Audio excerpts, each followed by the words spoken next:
check, mic check. Yeah, that looks like it's working. Classic. It's like the most classic start to a stream ever. All right, guys. Well, mic check. Can you hear me out there?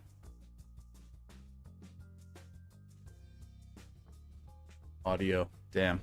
Tell you, I tried setting this whole thing up. It looked good to go, and then just completely craps out. Great. All right. Well, I'll start from the beginning. Guys, thanks so much for joining. Finn, Breakroom Podcast. Wanted to come to you guys live and just shoot the shit and catch up with everybody and catch you guys up on what's been going on with us. A lot has happened over the last year. As I was saying before, we're here in our new apartment. I live now, me and my girlfriend got a place in Connecticut. So we, I moved here December. It's a go. Yeah. Fantastic. Thanks for joining me, guys. It's good to see you. It's good to see if Dungeon Hell's in the chat. Yeah, we definitely wanted to at least give you guys an update because a lot has happened. There's been a lot of movement. Unfortunately, Rob's been dealing with what he's been dealing with health-wise. I know you guys have been seeing his posts, and it's definitely been a struggle for him. So, didn't want to let the super far. Oh, like that I moved super far? A little bit, not too far. I'm about an hour, really an hour away from where I was. But it's tough, we're all in the grind, working, 9 to 5s and taking care of all the responsibilities we got. So yeah, for myself, moved to Connecticut, living with my girlfriend here. Still need to get things situated, even though it's been a few months.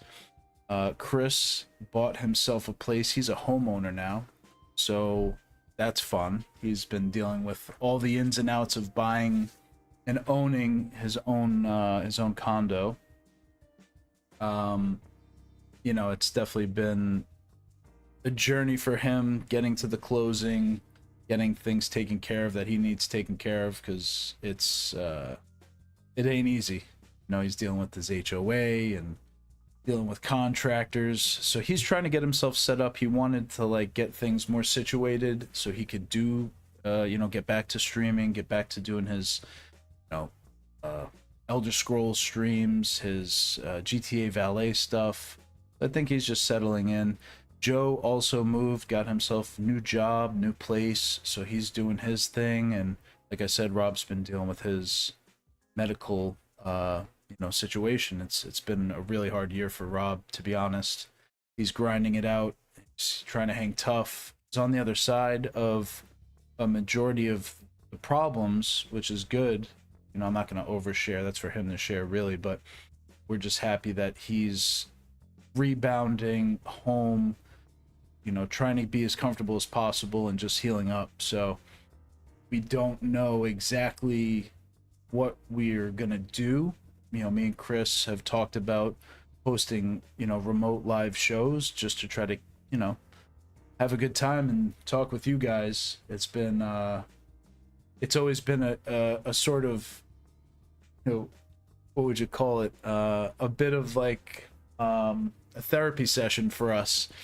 We get together, have a good excuse to hang out, shoot the shit, talk about the things that we love, and really vent about the stuff that we're seeing. I feel like right now I haven't had a good opportunity to vent myself, and as we all know, Chris loves to vent. So wanted to just make sure keeping this channel alive and communicating more clearly with you guys about what's going on. We appreciate everybody who reached out. Tricky Ricky reached out. Of course, Hells, we talk on the regular.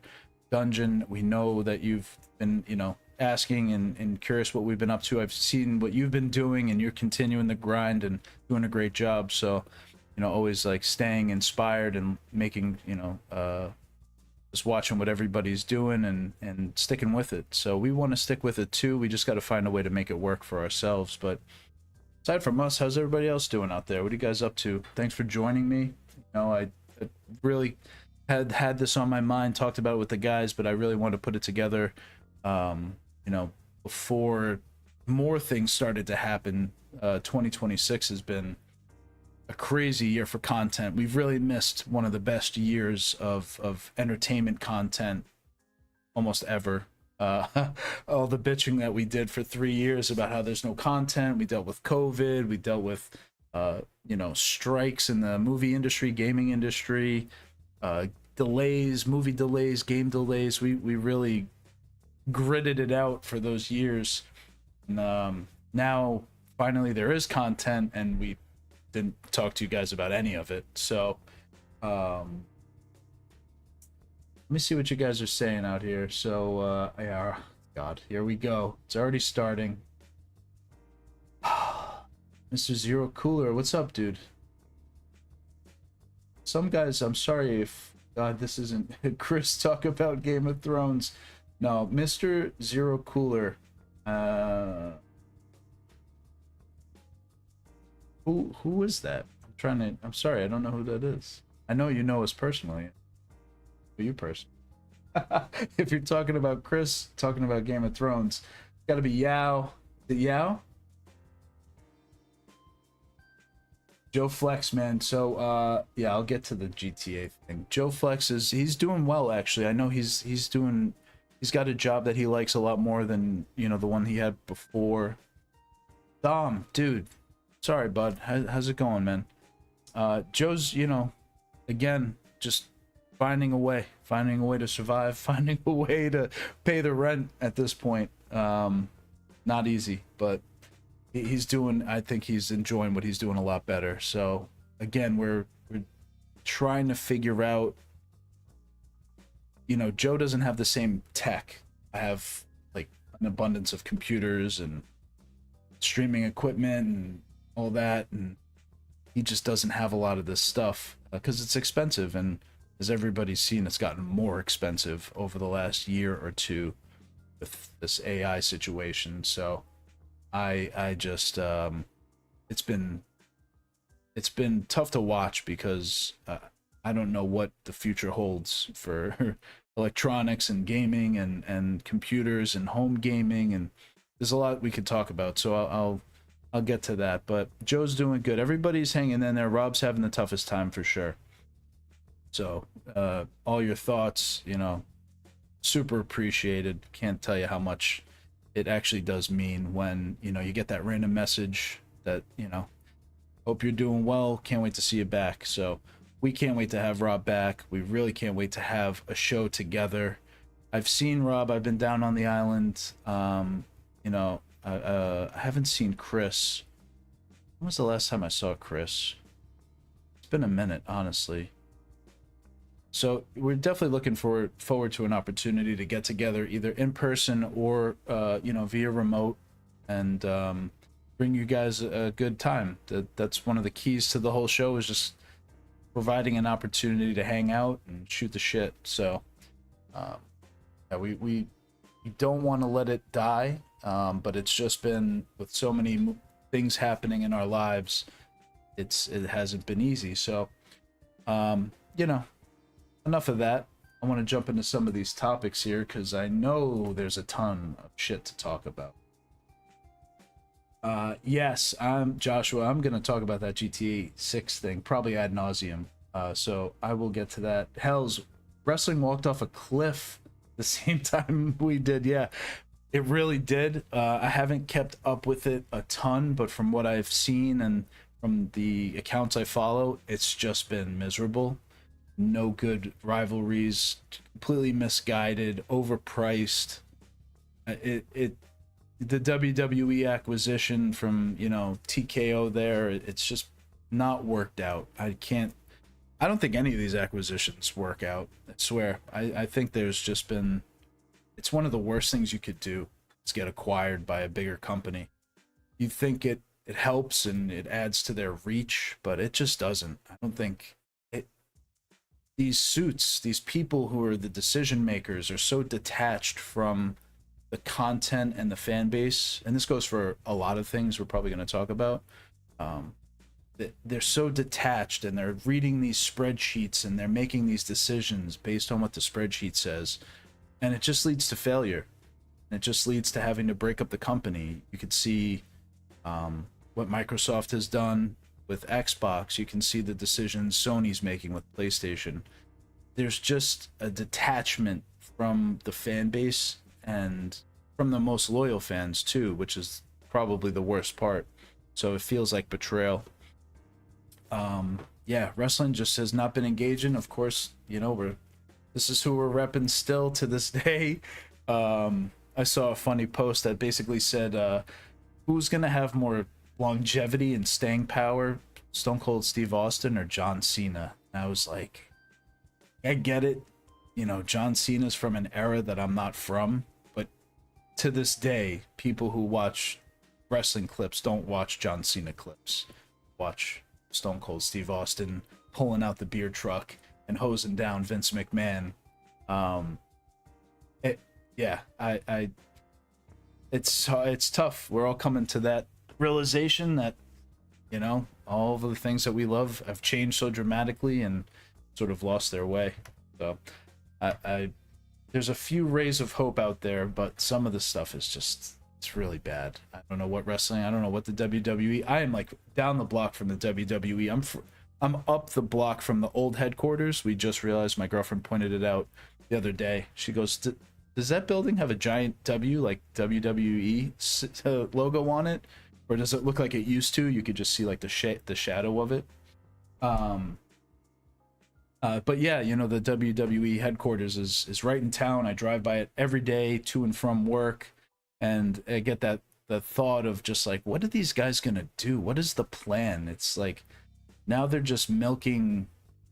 I don't know. They don't have the talent. They don't have the stable. They don't have the rivalries. They're not creating engaging content. You know, wrestling used to ride the edge of controversy, and now it's just so safe and everything. They got to find a way to break out of it, and it seems like with all things, you have to fail. They have to fail miserably first to then rebuild something new and experiment and put people in charge who are willing to take risks. Everything's so risk averse these days. It's just like the corniest, most safe, boring crap. It sucks. It definitely sucks.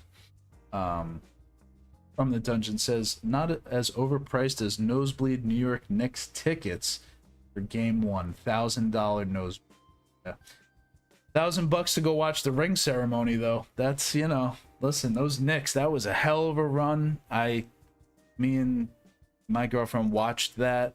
That playoff run was, if you're a sports fan, that was something to witness. It was something to behold. I was so behind that team. They were such underdogs. It was just watching Jalen Brunson deliver time and time and time. You know, we people talk about Kobe, talk about Jordan, and I'm not going to even put Brunson there, but the mentality's certainly there. And to watch that happen live, to watch those games, to watch a couple of those blowouts, to watch the team rally from incredible deficits, historic deficits, to win the game. That OG Tippin was one of the best things I've ever seen in sports. And I love sports. I love football, baseball, basketball.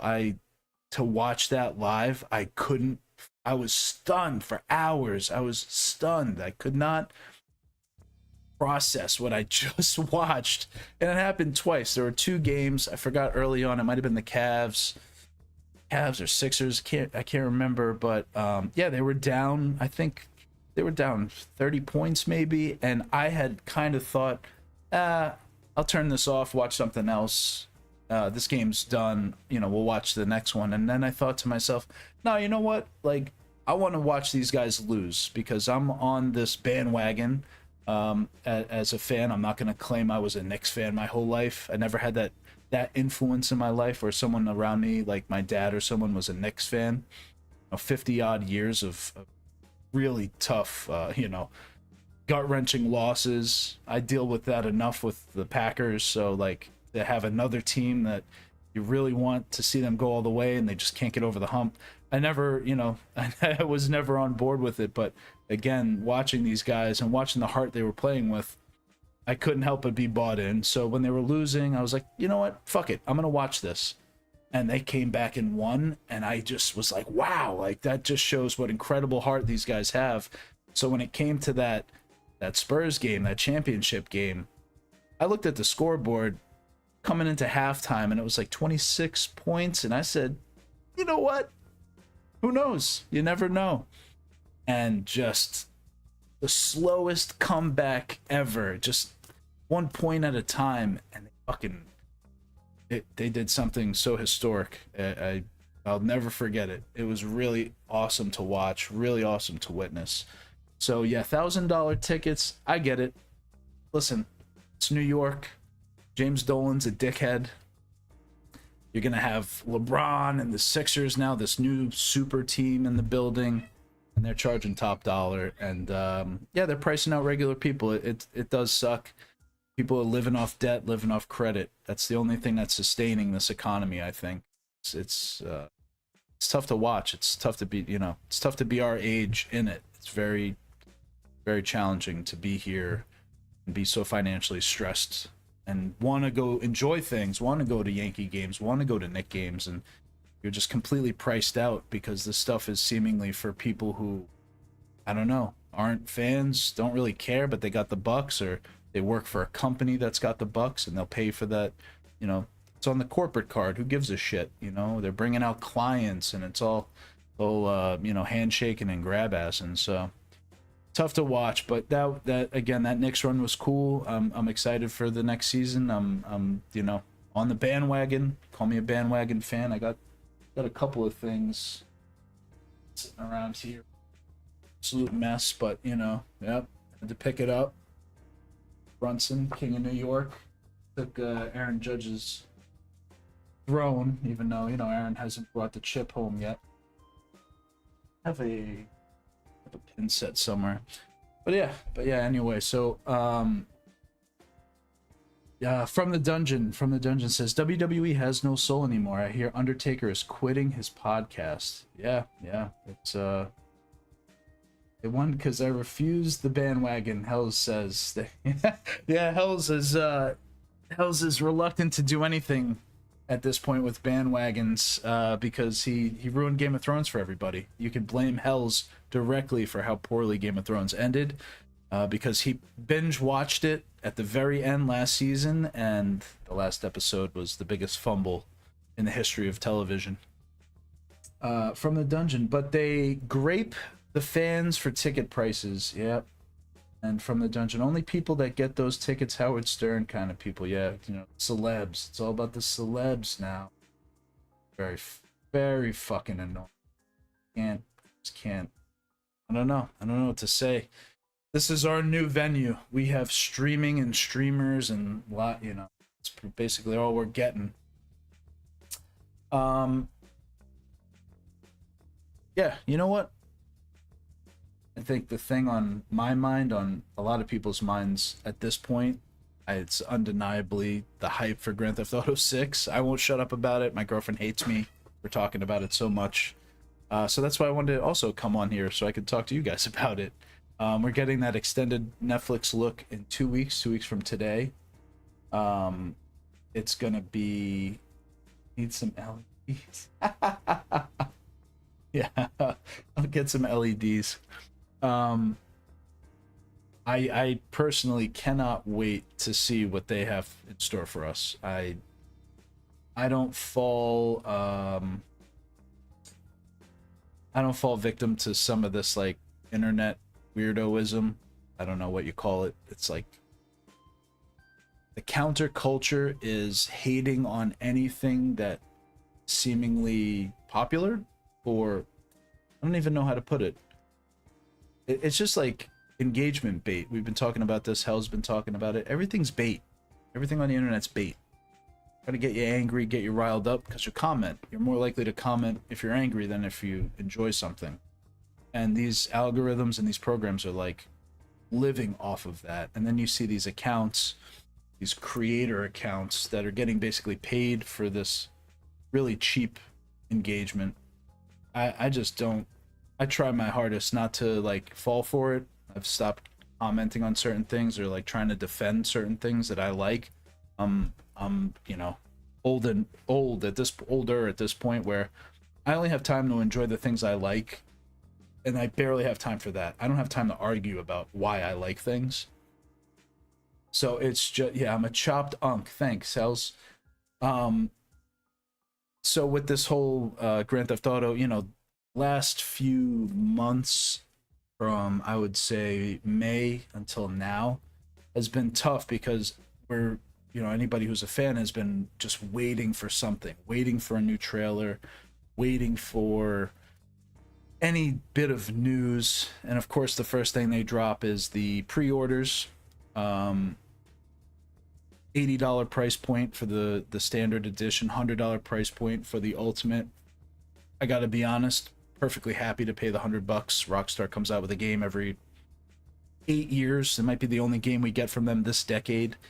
I'm perfectly fine. They've put in, I know, enough hours and care and detail into this game that here's $100. Here you go. I not even a second thought. For other people, I get it. They're annoyed because they think there's some kind of paywall or something's, you know, not a paywall, but there's content that's locked because the way that they positioned it, that there's going to be, let me see if I could bring this up. There's going to be certain shops that have certain clothing, tattoo shops with special tattoos. There's a couple of cars included. Give me a sec. Let me just try to bring some of this stuff up so I'm not completely talking out of my ass. I'll bring this up so you guys can see it. Sec.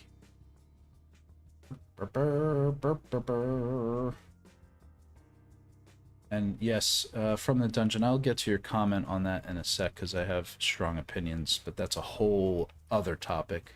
Let me just enjoy the moment. Let's see here. You guys can see this. Let me know if you can't hear me. Every time I switch scenes, I'm worried this thing's just gonna crap out. All right, so we got the November 19th, 2026. We're 99 days away. I already got my day, my couple days off booked. Because yeah, this will be. It kind of feels like a last hurrah, because I don't know. You know, the next 25 years of my life, it's gonna be work and trying to get a house and trying to do all these, you know, real life things. And Grand Theft Auto is something that, you know, from 6th grade, I've always just absolutely loved. It's always something that was so mind blowing. Here, let's take a look at these editions here, and I'll get into. All right, so yes, your standard. Here it is, digital or code in the box. Oh boy, we'll get there. The Ultimate Edition. Let's see, getting the vintage pack with all of the Miami Vice style, you know, clothing and yes, specifically clothing and potentially hairstyles. Let's say flashback to when the neon burned brightest with the vintage Vice City pack featuring the timeless two-tone 55 Vapid Stanier sedan and garage alongside the world famous Ocean Beach. Oh, okay, so there is a garage near the. Oh, that's cool. I've been really hoping they were going to bring back a classic garage with no loading screen. That was something, you know, me and Chris had talked about in GTA 5. It was always annoying because when you pulled up to a garage in GTA 3, Vice City, San Andreas, and I'm pretty sure 4, when you pulled up to the garage, the door opened, you pulled in, parked the car, got out, door closed, and then you go and save. In 5, it was always, everything was loading and transitions. It was like, it was really, to me, it breaks the immersion. Anytime there's a loading screen, it's really, unfortunately, at this point in life, an opportunity to look at my phone. And those little things have such an impact. And again, GTA 5 being on an Xbox 360, it was mind-blowing at the time. I wasn't worried about the little stuff. Those things didn't stand out as much, but as we've gone forward, it becomes more and more obvious. You've been playing the game for, been playing it for 13 years. So you start to notice that stuff. But I will say it's not a problem in Red Dead Redemption 2. So to me, Red Dead Redemption 2 is the model or the foundation for GTA 6. GTA 5 is being left behind. I keep seeing comparisons or how much better can it be than GTA 5. light years better. If you've played Red Dead Redemption, you know how much better it could be. So it's cool to see that. Yeah, well, a garage by the world famous Ocean Beach, decadent outfits and hairstyles for Jason and Lucia. My point's going to be with all this stuff. None of this stuff is actually going to matter. This is not going to impact the experience people have with the game. If you want to pay the extra $20 and have an extra outfit or two, great. An extra car, wow. This game is going to be so dense with content. You will, even if you buy it, even for me, I can't tell you how many times I've bought the Ultimate Edition and I don't use the fucking thing. I don't wear the special clothing they give because the story takes on a life of its own, and I kind of model my character as if it's in the story. So all this stuff is just the cherry on top of the sundae. None of this is gonna matter. Get a 95 Grotti Cheetah. There's gonna be better cars. There's gonna be cooler cars. Like, awesome, not cool to have because it's a throwback to Miami Vice, but couple badass gun, very Arthur Morgan looking pose here. Yep, the Morgan revolver. So, you know who that's a shout out to. The little custom. I don't know why anybody would put their name on their gun when they're committing crimes, but this screenshot's pretty cool actually because it does show the pack here, the tracking pack. So this is obviously anti-theft measure. So they're highlighting, Rockstar super subtle with everything. They're highlighting some stuff without explicitly telling you. And that's what's going to be really exciting about the extended look, because they're going to finally tell us. But there's a lot you can kind of take away from these screenshots here. But yeah, couple personalized weapons. Wow. Vice City style, some clothing, some haircuts. It's just so like not a big deal.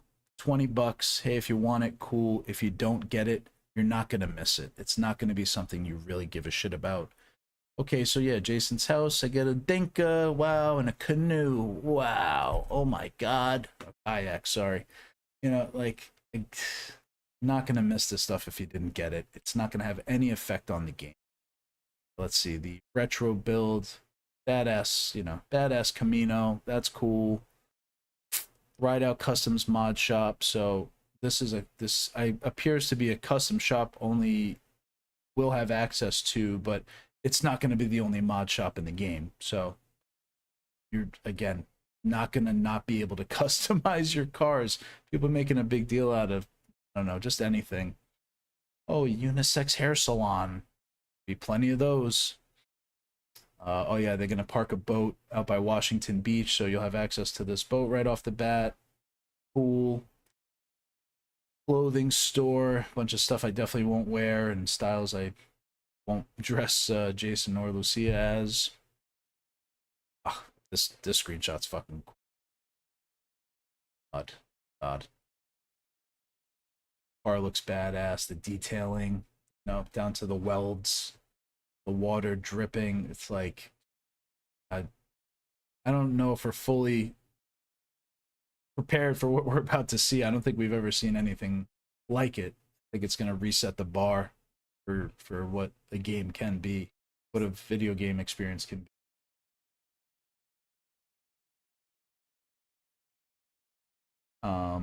Chinese foods here. Interiors to the car look sick. This is a detailed interior, authentically, styled like a classic Mustang. Just fucking cool. Cannot wait. Every time I look at this stuff, I just get more excited. What are you guys saying here? So ba ba ba ba ba.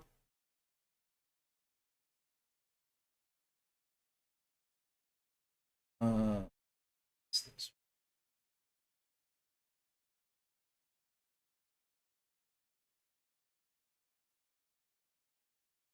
From the Dungeon says, but why pre-order a digital game? Yeah, I mean, I understand, like, you don't have to. because yeah, back in the day when I pre-ordered Halo 2, it was like, oh no, I don't. Are they gonna sell? They never sold out of a game ever in the history of my life. I've been to every midnight release. I was there for the first, what I think is the first midnight release, which was Halo 2.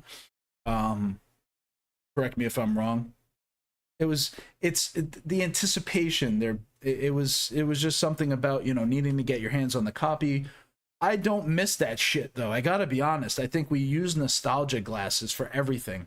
It was cool to hang out in the line for a little bit and shoot the shit, but at a certain point, like, I have to fucking wait 2-3 hours. How long do I gotta wait for this GameStop employee who's basically playing Kingmaker because he's fucking taking his sweet tit time, giving the copies out? I'm waiting. I want to get the fucking game. I want to get the fuck out of it. I want to get home. I want to play it. Like, when digital games became a thing in the PS4 era, it was great.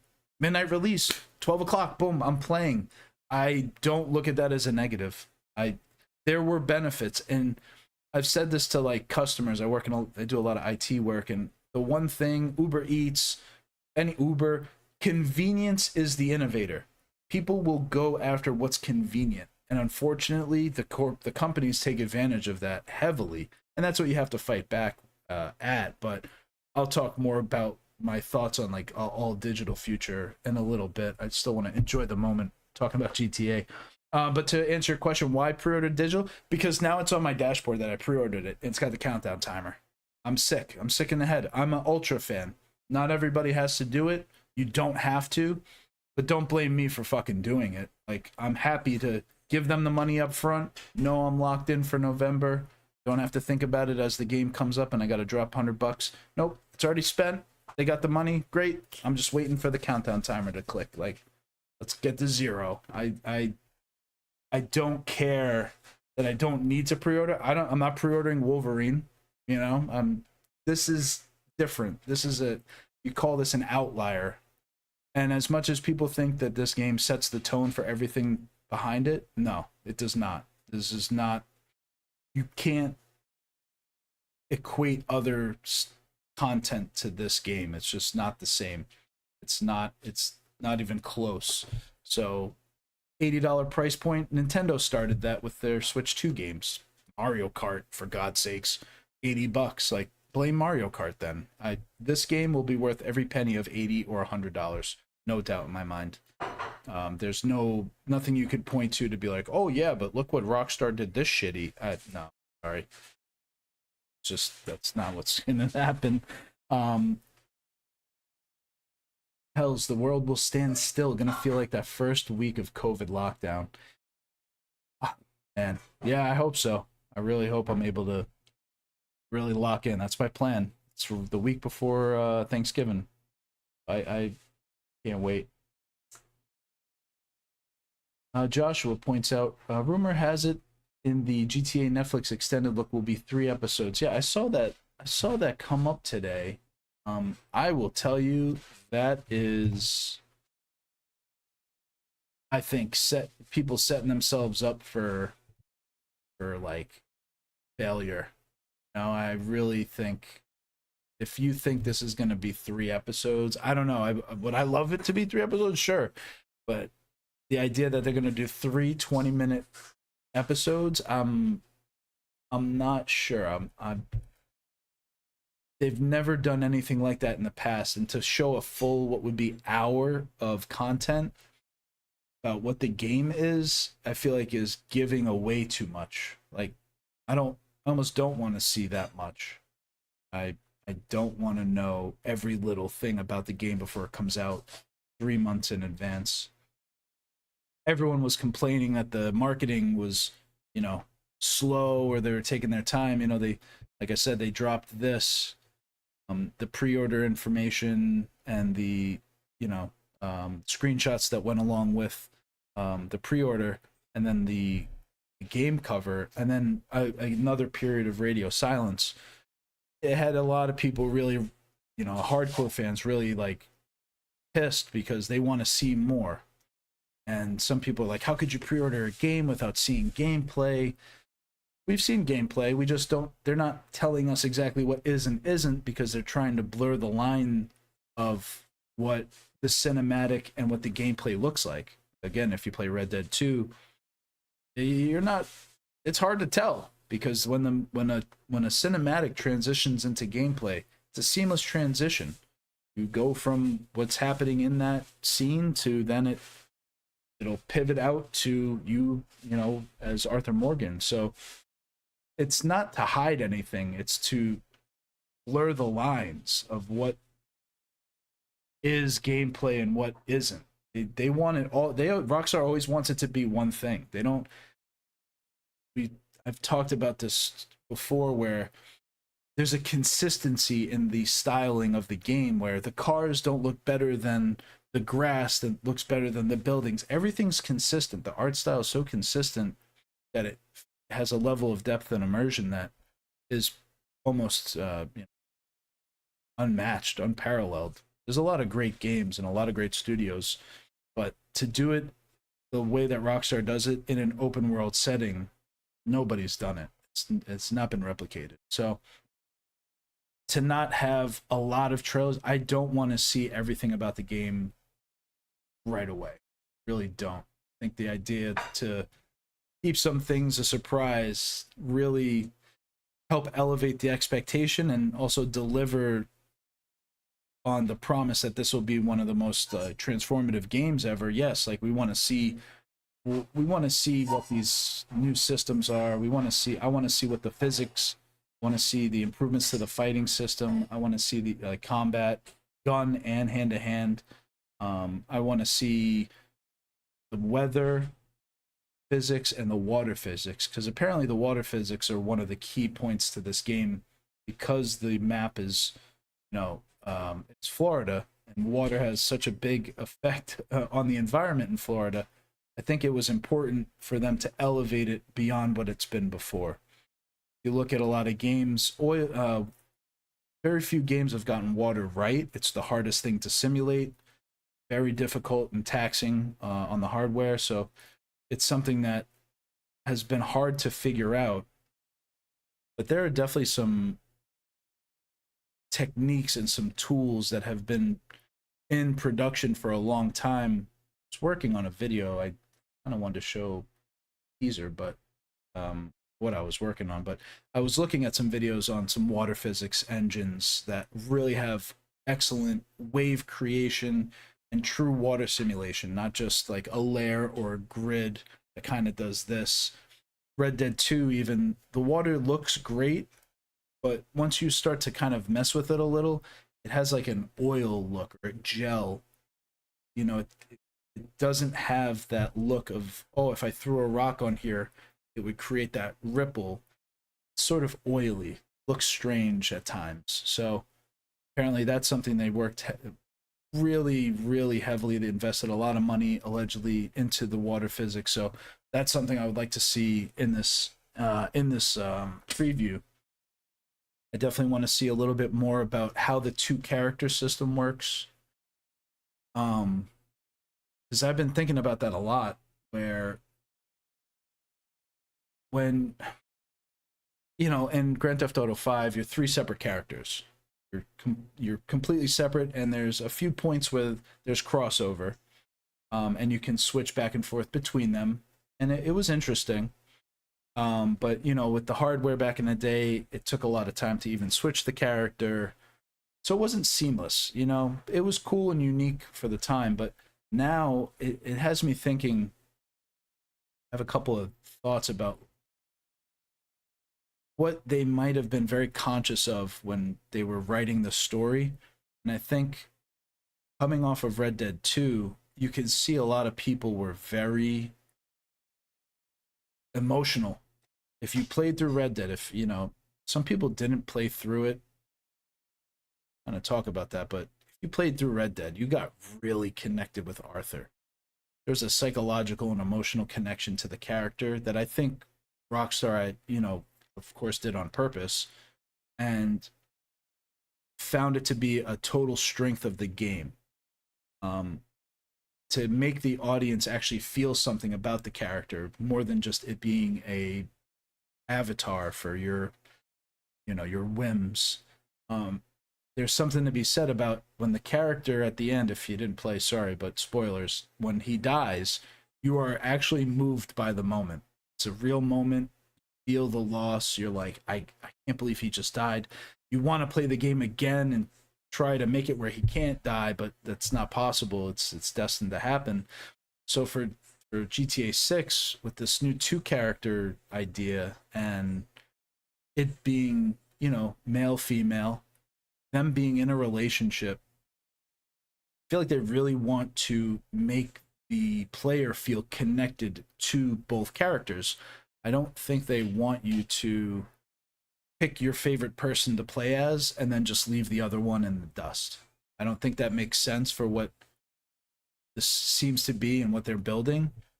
Like, what, you know, oh, I'm gonna be Jason and I'm just gonna be Jason the whole time, and, you know, okay, Lucia, see you later, I'm gonna go to the strip club. I know people, you know, talk about doing it, but and you will have moments to yourself, of course, but I think to have two players or two main protagonists and not have them be like, oh, this one's the lead or that one's the lead, it tells me that the story is going to be heavily dependent on the two people. And that means that the systems that they've created and the mechanics of how you control both players is going to be new. I think not only will you be, of course, able to switch characters, but being able to have them have a SOCOM or Ghost Recon instructions, you know, go do this, go do that, crowd control, go grab the car. And in most games up until this point, one of the worst missions of all games is the tag along, where you have this fucking NPC tagging along, but they're incompetent, the AI is poor, they're stumbling into, you know, like you're trying to be stealthy and they stumble into the scene and then they go and hide behind you, and, you know, the enemy doesn't see them because it would obviously ruin it. The AI was never good enough to make it where that person would, that NPC would sneak with you properly. And I just have this feeling that that's a main point of what they were trying to do here, is fix that problem where the two players feel like an extension of you as the gamer, as controlling them. It never feels like, oh, I'm only controlling Jason and it's a pain in the ass because now this mission I have Lucia with me, or vice versa. And both players having their own strengths, Jason being, of course, bigger, stronger, probably able to handle bigger weapons easily. Lucia probably being more combat, hand-to-hand combat driven, because they've really highlighted her connection to boxing. Uh, if you've looked at any of the screenshots with her, she is wearing this necklace in basically almost every single screen shot or video. I would say there's maybe a few outliers, but that gold chain is absolutely everywhere on her artwork. So to me, her hand-to-hand combat style will be, you know, essential. Here you go. Of course, we've seen this. Yeah, she's in the gym. Her father taught her how to fight from day one. I have a feeling that necklace is actually her father's. It's a Golden Glove necklace. If you guys know anything about amateur boxing, the Golden Glove is the amateur championship. It's a, you know, it's a highly prized thing to be a Golden Glove boxer, and she does not strike me as a Gold Glove boxer. So I have the feeling some of her character motivation is about that necklace and about her father. There's definitely going to be something to her story, her backstory, that really that necklace is a big piece of it. Is it in this one? Yeah, you can actually see there. It's, oops, fucked it up. Push that. Um, it's there. It's there in that screen. It's there in this screen. So again, going back to what I was saying with the two players, each having their own strengths and each of them feeling like an extension of you. I think it's just one of the key systems in this game, and I feel like that's one thing they're going to show us in that extended view. See what you guys are talking about in the chat. Guess yeah. Also, we'll know next. 2 Thursdays. It's like I don't want the summer to go by. I'm like upset that summer's close to ending, but I'm also hyped as shit. So it's the classic conflict of I don't want time to go too quick, but these next 2 weeks, I can't wait till that Thursday to see this thing.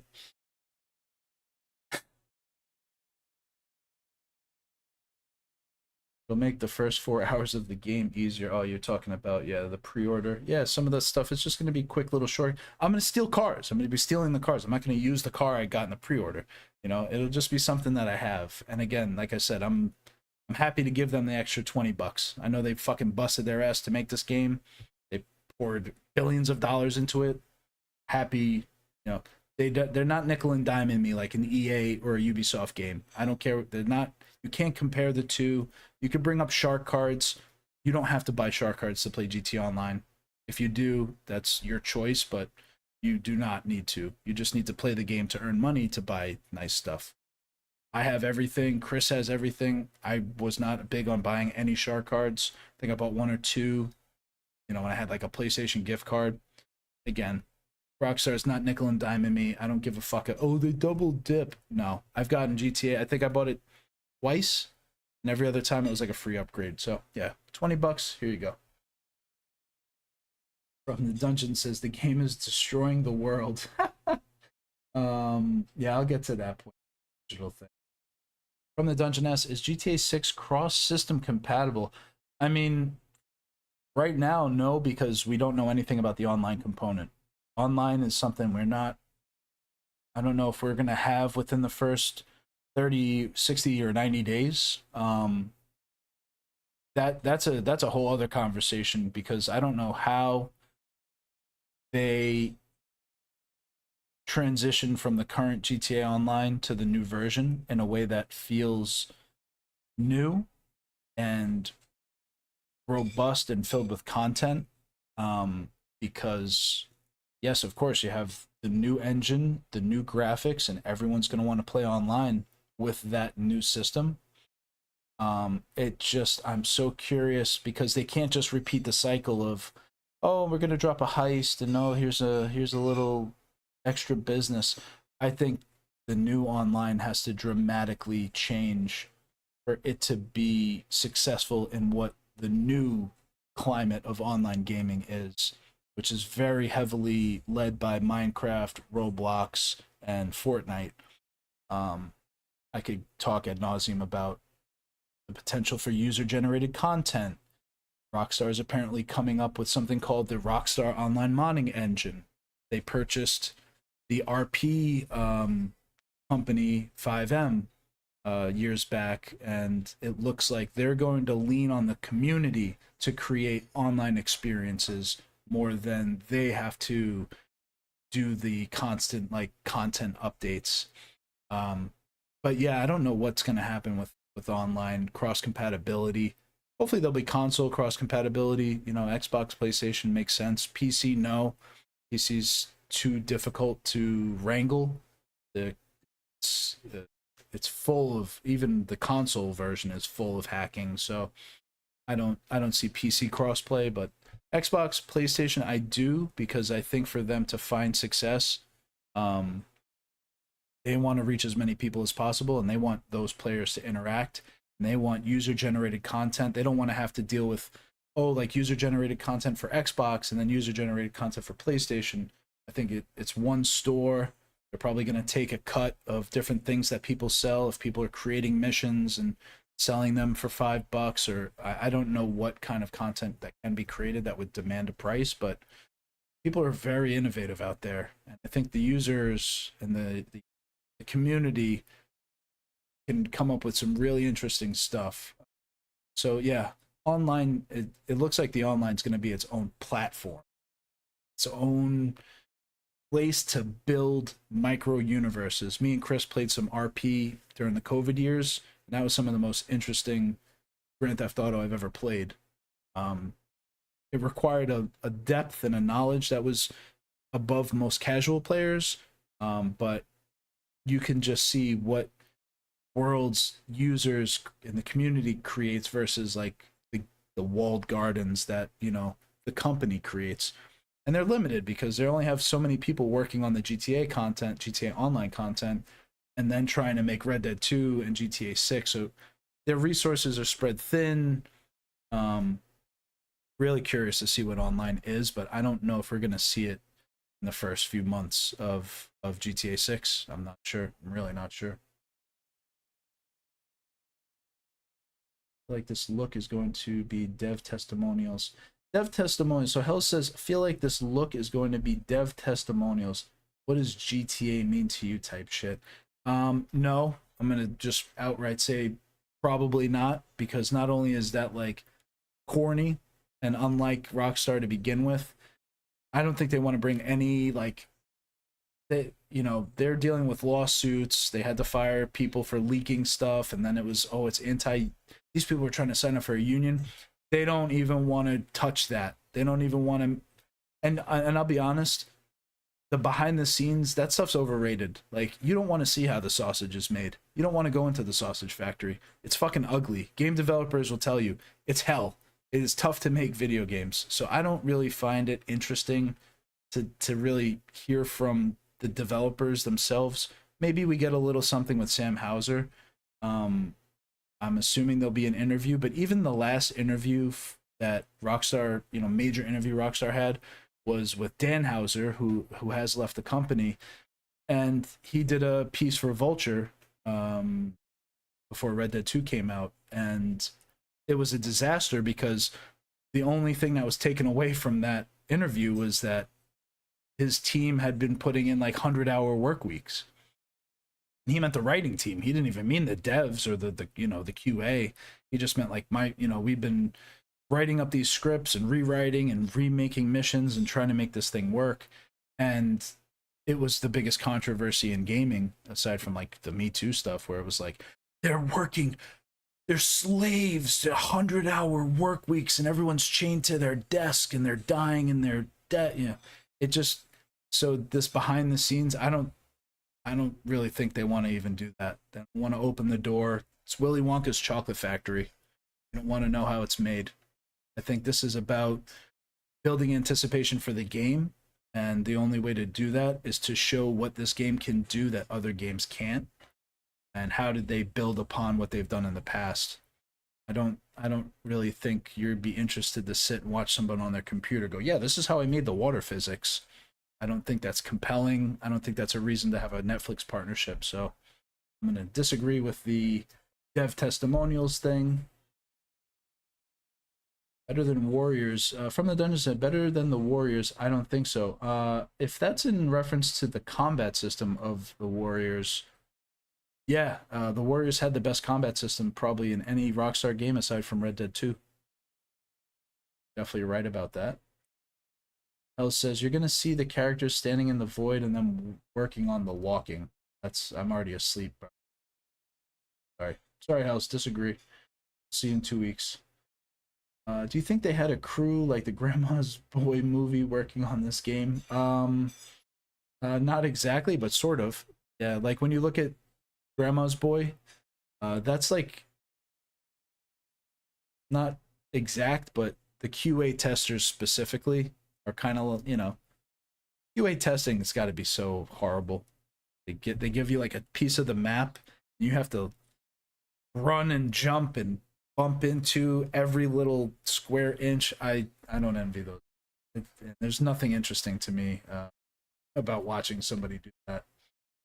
Yo, Vinny, your lights are flickering. I think you got poltergeist. Uh-oh. I'm flickering? Ah, Hell says, I want it to be Tails from Sonic 2. Let a friend pick up the controller, lock in at any moment. That's a cool, I've seen that like speculated. Like, what would it be? Would you want to play it with your friend? I don't see why not. I can come up with a good enough reason why not to allow that to happen. Yeah, I mean, I'd be totally for it. Unfortunately, as I get fucking older and older, my ability to do multiplayer is less and less. So I don't care for that. And it's like, if it was in there, cool. If it wasn't, I wouldn't care. I really just want a system that's like a more advanced AI that isn't just randomly bumping into shit. I want it to be able to drive the car while I shoot, kind of thing. I don't, there's just certain. I want them to provide cover fire and ground crowd control when I'm in a robbery, and let me know when the cops are like.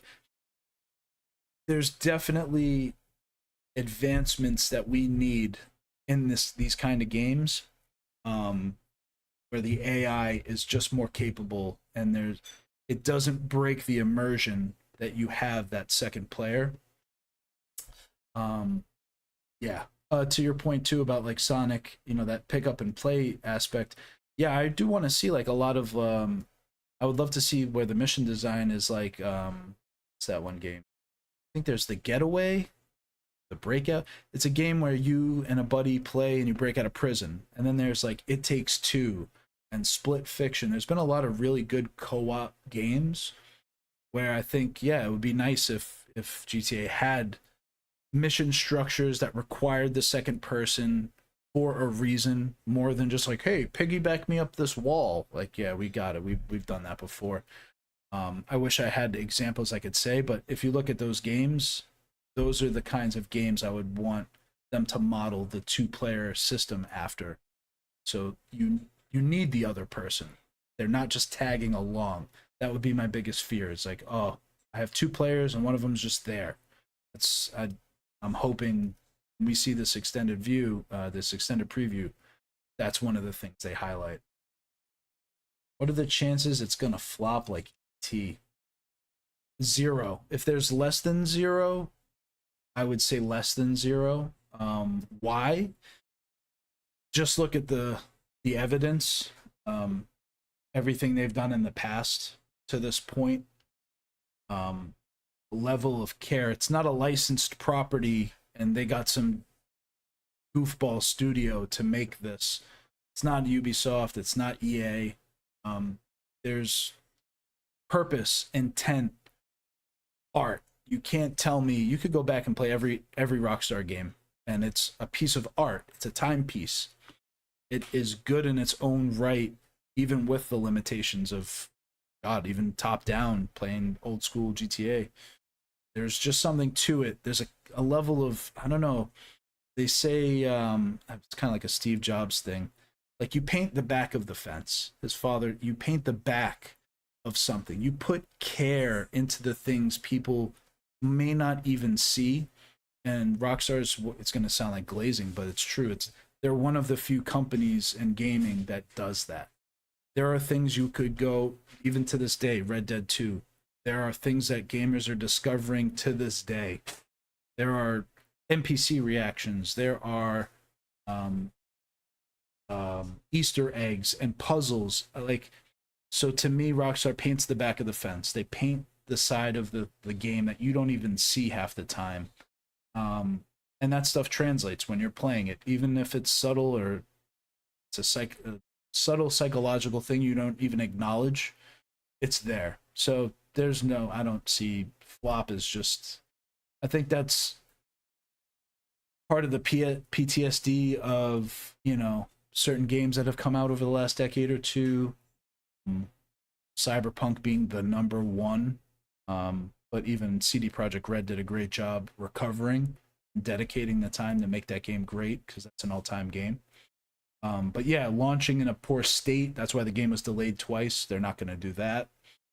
It's not going to be No Man's Sky, where big promises and under-deliver. They haven't really made any promises, except for this is the most immersive world they've ever built. So, yeah, I full faith. You couldn't show me a piece of evidence that's like, no, see, Rockstar, actually, they don't. Sorry. It's glazing or whatever. I'm a fan. Like, they're gonna deliver. This is gonna be a fucking Grand Slam game. It may not appeal to everybody. I could see a world where some people prefer the shooting of GTA 5 or the driving of GTA 5 because it's easier. I expect the driving to be a little bit more, I don't know, intricate, or requiring a little bit more skill. I do expect the gunplay to be very tight. shared a video. Maybe I'll watch it real quick with you guys. A Hot 97 interview with an insider. Take that with a grain of salt, but he's talking about the game, and he's giving insights that I haven't heard. It's like competitive gamers, Counter-Strike people will be attracted to this game. That's how good this game is. And I was like, okay, see. So highly doubt we get a flop here. But yeah, I mean, yeah, I could go on and on and on. I'm not going to bore you guys with it. Was actually thinking, quickly watching that video. It was interesting, but 7-minute conversation. I could talk about this till I'm blue. So we'll have more opportunities to talk about this. I think what me and Chris are going to do is it won't be a live reaction to the extended because it comes out at 3 o'clock on a Thursday. Which is a funny, yeah. The Netflix thing, the 6-hour exclusivity period, people found something to complain about there. There's a paywall. I got work. I mean, I'm going to try to leave work a little early because my attention span will be 0, because I will be either watching it on my phone or I will be looking at social media trying to get clips of, you know, so I will try to leave a little early. But Thursday at 3 o'clock to Thursday at 9 o'clock, who cares? What's the difference? I think one of the big things about the Netflix deal is I think Rockstar wants you to watch this on your TV more than anything. That's where you're going to be playing this game. They put all this time into HDR, ray tracing, all this stuff, and to watch it on this almost criminal, you're not going to see the details on your phone. I looked it up. 40% of users watch Netflix on their TV, whereas I think it was 30% watch it on their phone or iPad. To me, this is about a living room experience. So Netflix having a higher quality bit rate, streaming rate than YouTube does. I think it's the place to see this because I want to watch it on my 65-inch TV in full HDR with every detail I could possibly take in. So I'm actually all right with it. I thought it was kind of like, oh, cool, it'll be on Netflix, sick. And if it's something deeper than just a generic, in Grand Theft Auto 6, the fighting system is better, like that will be, I'll be kind of annoyed. I feel like they'll want to display a lot of this stuff in a way that feels like storytelling, if that makes any sense. I'm kind of struggling with how to explain what I'm thinking, but instead of explaining the water physics to me, show it to me. If that makes any sense. Like, I don't care if this is a... I doubt it's a prequel. I don't know. So I saw a rumor like, oh, it's a prequel and it's a setup to how the story's going to go. I don't know about any of that. I remember those Red Dead Redemption 2 videos that really showed you, hey, in Grand Theft Auto, I'm sorry, Jesus, in Red Dead Redemption 2, let's see.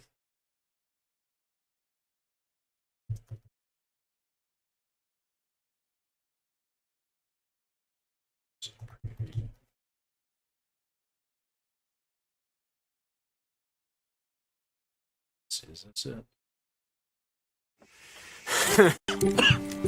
You coming, buddy? In the late 1800s, America was evolving, on its way to becoming the most powerful country in the world. New immigrants arrived, thriving outposts became towns, and civilization was spreading rapidly into the huge, wild, and lawless frontier. So yeah, they kind of Red Dead Redemption 2, did a little bit of it where you're seeing some of the, you know, the cutscene and some of the storytelling with the voiceover. And detailed than ever. I almost think they want to go more into the gameplay of it and away from the voiceover, even though there will be voiceover. And gameplay in new ways. So yeah, like they're not explicitly saying, oh, the new gun, you know, the new Deadeye system. They're not breaking it down in that way. They're just, she's explaining it and they're just showing it to you piece by piece. And frontier. populated with a diverse play as Arthur immediately Morgan. talking about the story, I'm waiting for someone in NPC all populated interactions. with a diverse cast of characters from turn-of-the-century life. Now shoo, please. Of his hair once and for all. So yeah, again, using this kind of as the basis for what you could expect. Preview in 2 weeks. I feel like it'll be something like this, but even more narrative and more cinematic.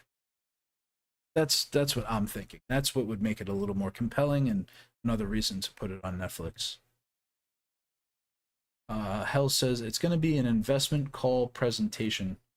Now you could watch like CNBC if you want to see that stuff. Strauss Zelnick, all over. He's the only person. You know, he's the Take-Two CEO. He's the only person who's been out in public talking about this game. In the little bit that he's been talking about it, he's really just talking about the financials aspects of it.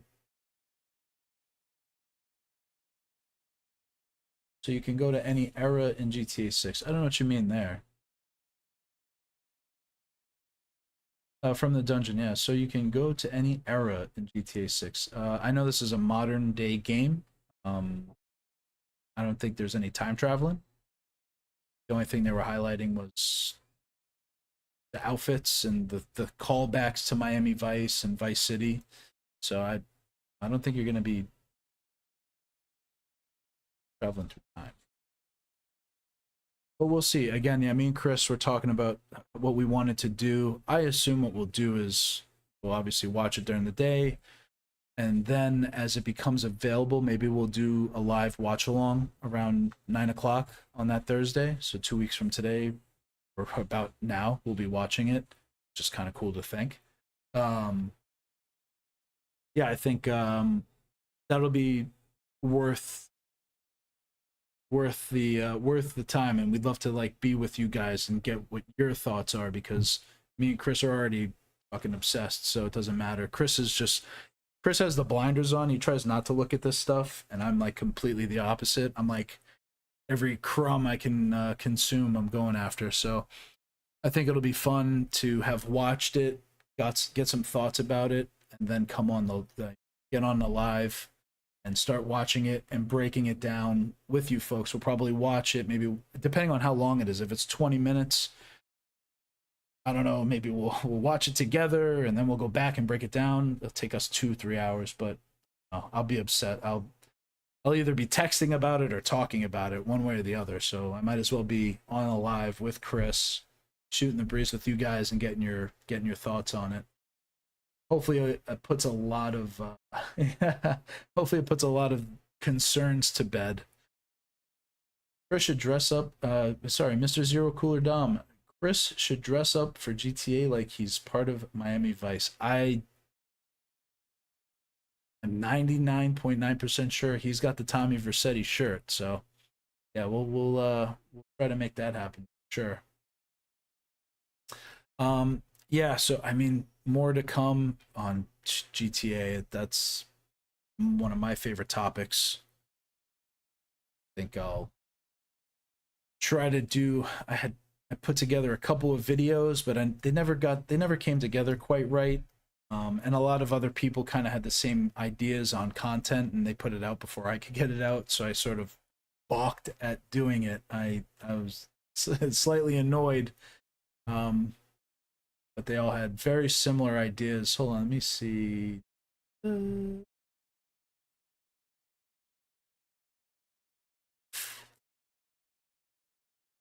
see.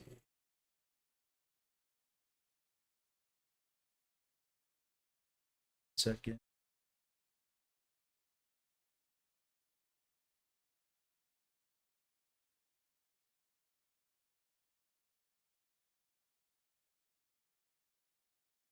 Maybe we're gonna use that.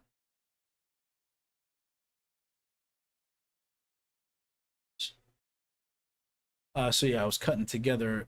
This is like back in May. I was trying to cut this together, but I was just like noticing all the details. Oof. There's just so much going on in this that I said, oh yeah, so they delayed, and I was like, all right, well, why would they delay it? So I was starting to go nuts into like, okay, if looked at The only way. turn up.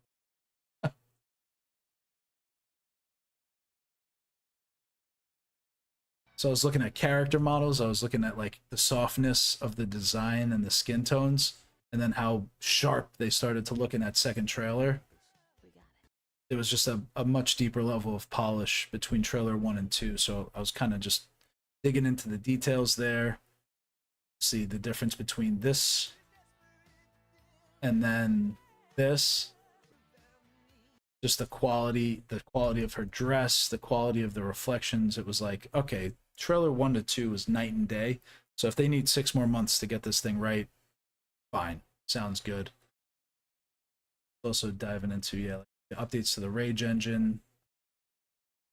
There's just, you can imagine they apparently dumped $500 million into upgrading the Rage engine. So these water physics that we were seeing, water in the bottle, I mean the beer in the bottle having its own fluid physics.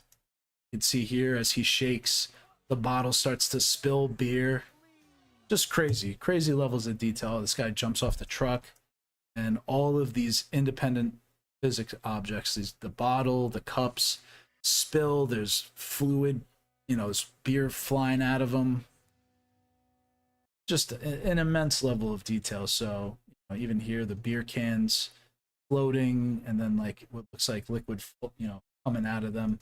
So I was kind of going nuts into this, and I was curious if, here there's a flood gauge. Okay, does that mean that there's dynamic flooding during weather events?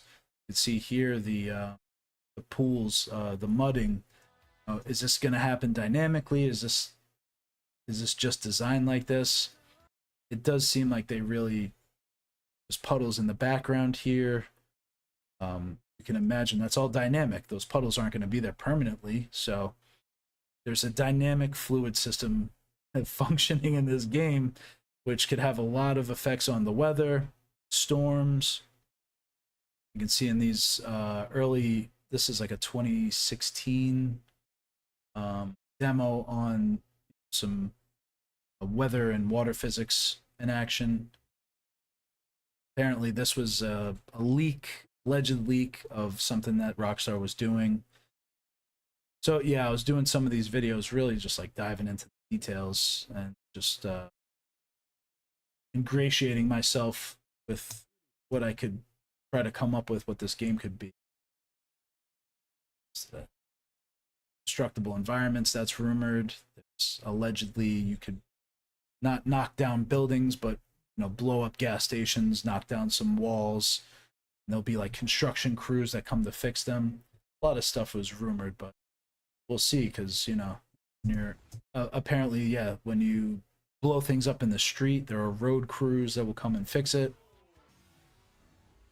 So that explosion, not just leaving the debris, but also affecting the road itself. See stuff like this. This is an Unreal Engine. So the tech exists. It's not something that nobody's ever done before, but it's just a completely different thing to get it all into one game.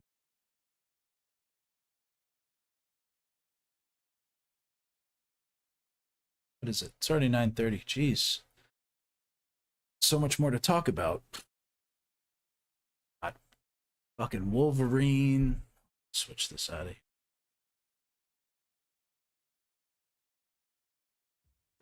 There. Wolverine's coming. Looks great. We just got a bunch of previews today for that. Can't wait for that. I love Wolverine. One of my favorite Marvel characters of all time. Everybody's favorite. X-Men 97 has been awesome. If you guys haven't watched X-Men 97, couldn't recommend that enough. That's not only is it a nostalgia, it makes me think of Saturday mornings, bowl of cereal, watching X-Men. they're really telling some great stories in there. I really hope that they tap some of the writers for the Marvel movies, because some of the storylines that they're doing in X-Men is really cool. Yeah, hell's watch X-Men 97, so good. I got the 2 last episodes to watch still, so I might try to do that tonight or tomorrow. All digital. I have a whole list. PlayStation going all digital. That's like another hour. The Xbox reorganization and what they're gonna do with Helix. Gaming hardware price increases, just like pricing people out. It's all bad. Hang on to your PS5s, guys. Hang on to them. No discs. Some strong opinions about it, but I think I'm gonna save it because I am starving. I'll probably hang out with you guys for a while, but really hungry. Work. The Odyssey was great. I don't know if anybody saw the Odyssey. Saw that twice in 1 week. Saw it at Dolby, then we saw it in IMAX. Spider-Man was also awesome. Saw that twice. And House of the Dragon. I know Chris wants to talk House of the Dragon, so maybe what we'll do, I'm going to talk to him tomorrow and just get a feel for where he's at with his setup. I know he wanted to get some finishing touches done at his house. It's, not working out at the time he was expecting it to, so I don't know. We'll have to just start doing stuff like this. I don't care. It's just cool to get on, talk with you guys. Oh, Mr. Zero Cooler, He-Man was fucking awesome. I heard nothing but great things about He-Man. I heard the campiness of it was great. So I know that was quick to digital. It went to Amazon really fast. So I do have to watch that still. I didn't get to watch that. Dragon Show, yep, Dragon Show is dope. Night of the Seven Kingdoms was the best. We didn't even talk about that. I can't believe we didn't have a show to discuss that. But Tales of Dunk and Egg, Night of the Seven Kingdoms was awesome.